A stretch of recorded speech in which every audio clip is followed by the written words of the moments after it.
Selamat pagi, siang, sore, dan malam. Saya Nomi Jen Setiawan dari 12 IPA 2 akan menjelaskan materi bab 3 yaitu gen dan alel. Selamat menyaksikan. Gen yaitu segmen DNA yang menentukan sifat suatu organisme karena di dalamnya tersimpan informasi genetik berupa enzim atau protein.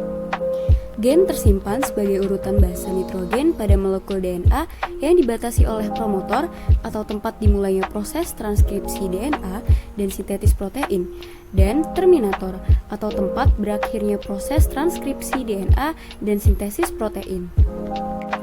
Adapun struktur gen yaitu domain regulasi inisiasi transkripsi yang terdiri antara lain dari deret GCCACACCC,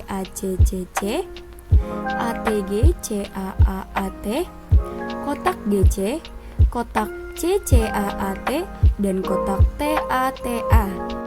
Lalu intron adalah setiap urutan nukleotida di dalam gen yang dibuang dalam perjalanan RNA selama pematangan produk RNA akhir. Setelah itu ada ekson, adalah bagian dari gen yang akan menjadi bagian dari RNA matang akhir yang dihasilkan oleh gen tersebut setelah intron telah dihilangkan oleh penjalinan RNA atau RNA splicing.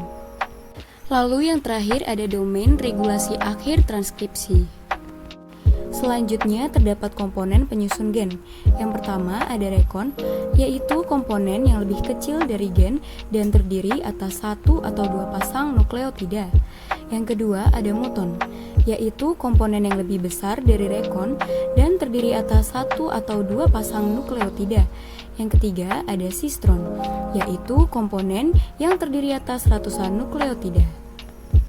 Ada dua hal yang menentukan tipe-tipe gen, yaitu sifat dan perannya. Yang pertama berdasarkan sifatnya, gen terbagi menjadi tiga, yaitu gen dominan dengan ekspresi kuat yang dilambangkan dengan huruf besar, gen setengah dominan dengan ekspresi di antara gen dominan dan resesif, gen resesif dengan ekspresi lemah yang dilambangkan dengan huruf kecil. Lalu yang kedua, berdasarkan perannya, gen terbagi menjadi dua, yaitu gen struktural yang mengode protein atau enzim dengan ekspresi yang dikendalikan gen regulator yang mengatur ekspresi gen struktural. Adapun fungsi gen yaitu sebagai zarah atau partikel tersendiri dalam kromosom, membawa informasi genetik dari generasi ke generasi, mengatur proses metabolisme dan perkembangan pada organisme. Kemudian sifat gen meliputi yang pertama, mengandung materi genetik dan dapat menduplikasi diri. Yang kedua, setiap gen memiliki fungsi yang berbeda-beda. Yang ketiga, ditentukan oleh kombinasi basa nitrogennya. Selanjutnya alel. Alel merupakan pasangan gen. Sepasang kromosom merupakan homolog sesamanya, sehingga dalam kromosom homolog juga terdapat lokus gen-gen yang bersesuaian pada kromosom homolog yang disebut dengan alel. Berikut terdapat contoh gambar alel pada kromosom homolog. Lalu alel ada dua macam.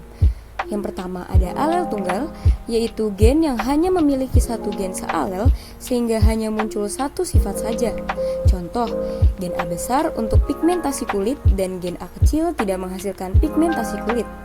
Yang kedua ada alel ganda, yaitu gen yang memiliki lebih dari dua pasang gen sealel dan menempati lokus yang sama. Pada alel ini yang akan muncul adalah beberapa sifat. Contoh, golongan darah sistem ABO pada manusia.